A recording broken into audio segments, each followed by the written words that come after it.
Yo, what's up, guys? Welcome back. In this video, I'm going to actually talk into the microphone, so we're going to see how that works out. We'll be going over Plane of Time, Phase 4 today. I'm skipping over 2 and 3 for now. I'll probably go back to them.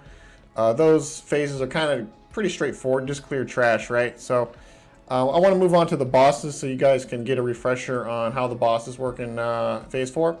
There's going to be 4 main bosses. You got Tallon Zek, Vallon Zek, Saryrn, and Terris-Thule. It actually has some footage for this. If you want to get to this webpage, it's going to be up here in Raid Strategies, Plane of Time, and then I will add a hyperlink right here for Phase 2. So by the time this video is out, this hyperlink will be there for you. And you can just go over all of the actual, more technical knowledge here. But what I want to do is actually get into the video, and I'll just kind of briefly go over how the fights work. And if you want some more specifics, just come over here, check out this webpage, and you get some more information on what you might need to know.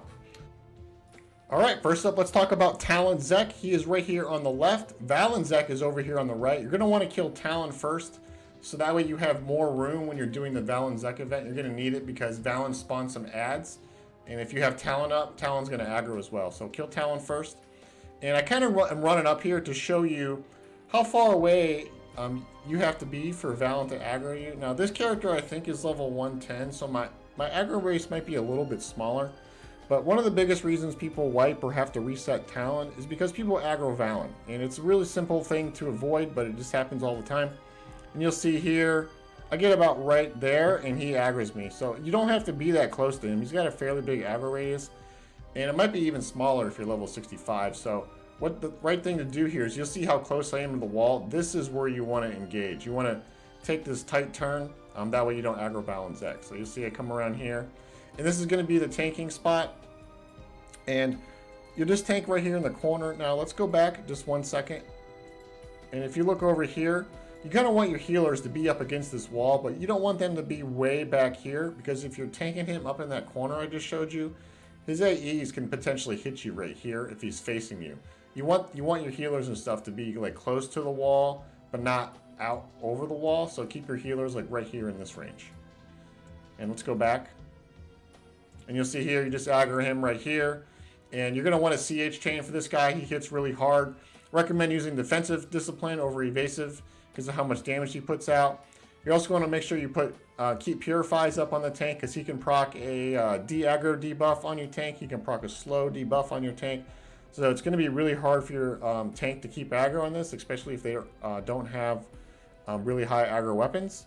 And also one more thing to note is he casts his plane shift spell, but he only casts it once every 7 minutes. So if you keep your raid back in the beginning of the floor, like back where you zone into Phase 4, and you can have a pooler come up and pull Tallon Zek out and keep chain leashing him, trying to bait this plane shift debuff, because once he casts it, he's only going to recast it again in 7 minutes.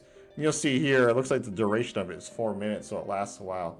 And what it does is it will increase the mana cost of all of your raid spells. So if you can bait that and just avoid the plane shift mechanic altogether, that will help your raid as well. So that's pretty much everything for Tallon Zek. Let's move on to Vallon next. All right, moving on to Vallon Zek. You're going to want to tank him here in the opposite corner of Tallon Zek. And the main mechanic this guy does is he's going to feign death and stun your tanks. And because of that, you're going to want to have multiple tanks on him at once, because your tank could just lose aggro in an instant. And you want to have another tank ready to pick him up. Another thing he does is a AE spell that will increase the aggro of like DPS on your raid. So if one of the tanks does get feign death, it's a lot easier for anybody that's DPS to get aggro. So you really got to watch your aggro on this fight, especially if you're like a wizard, something like that. Since he does change targets a lot from him feign deathing the tanks, he will, you can't really use a CH chain on him, so you're going to want to spam heals on whoever the tank is. You're going to have somebody calling out whoever is currently tanking him, so healers know to switch targets to that tank. And it will bounce around a bit, so you just kind of have to be proactive if you're a healer. And if we go back here, and one more thing that he does is, if we watch the extended target window here, he's at 48% right now. Let's hit play. And just somewhere between 45 and 50%, he's going to spawn 2 ads.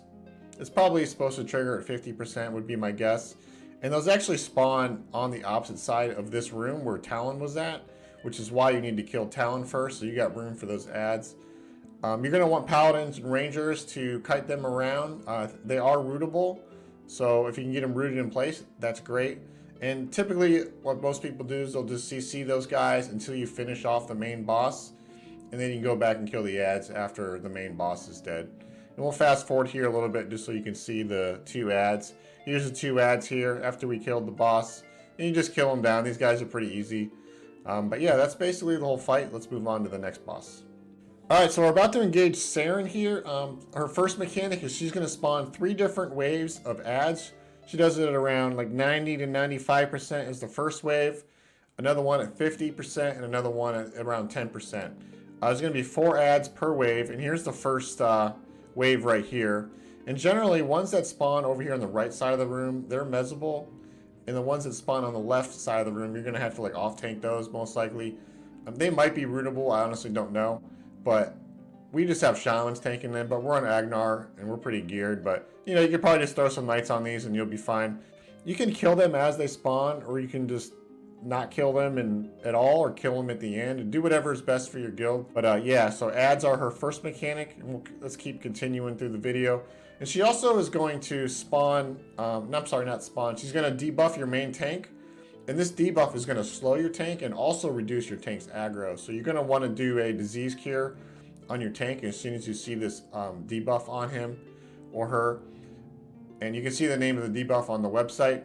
And the last mechanic that she does is she's going to have an AE mana drain. So she's going to slowly drain the mana of your raid. And this debuff will also lower the spell damage of your raid as well. So it's going to hurt your caster DPS. But, you know, that might not matter so much for a lot of guilds. A lot of guilds are melee heavy. So that might be kind of an advantage, you know, on TOP servers where there's a lot of melee. But yeah, that's pretty much the entire fight here. There's not really a whole lot to explain. It's mostly a tank and spank where you just CC these ads. But that mana drain is really what you got to be careful to if your guild is under geared. Lastly, we got Terris-Thule, and she's similar to Saryrn. She's going to spawn ads at 90%, 50%, and 10%. And it's going to be kind of the same thing. You're going to have 2 that spawn on the right per wave, and those are all going to be mezzable. And then you're going to have some that spawn over here, like you just saw. And those are either going to need to be off-tanked, or maybe you can root them too. It looks like it got rooted right there, or maybe it's casting. But yeah, generally, yeah, it looks like it's just casting. And you can mez these. So it's going to be the same thing as Saryrn as far as the ads go. And then she's going to do 2 AEs. The first one is the AE mana drain. And this is probably the most difficult part of the fight. You're going to want to kill her before your healers go out of mana. So if you guys are like under geared, that could make this somewhat difficult. And the other mechanic is she does an AE increased aggro for your spellcaster. So anyone that casts a spell is going to have more aggro. So just watch your aggro if you're like a wizard or a mage. And you see her tank just died. I don't know how that happened because she doesn't hit very hard. But if you're a warrior, I'd probably recommend using evasion on this one because her max hit isn't very high. I think it's maybe around 2k or something. If you're in full heroic stamina gear. If you're under geared, you may still want to use defensive, but me personally, I just use evasion on this one. And yeah, that's pretty much the whole encounter here. You just like you got these. You know, I think we just have, what is this? A shaman tanking all? Oh no, there's a Shadow Knight here. Just tanking all of them at once, so you can see they really don't hit super hard. And then over here we got a couple of these guys mezzed, and then Terris-Thule's about to die. So, and here's the last wave. She's at what, 5%? So that's the whole fight, and that's also the whole video. So if this was helpful, please make sure to like the video and please subscribe. I'm gonna have some more Planet Time stuff out, I hope, pretty soon. So thanks for watching. Bye.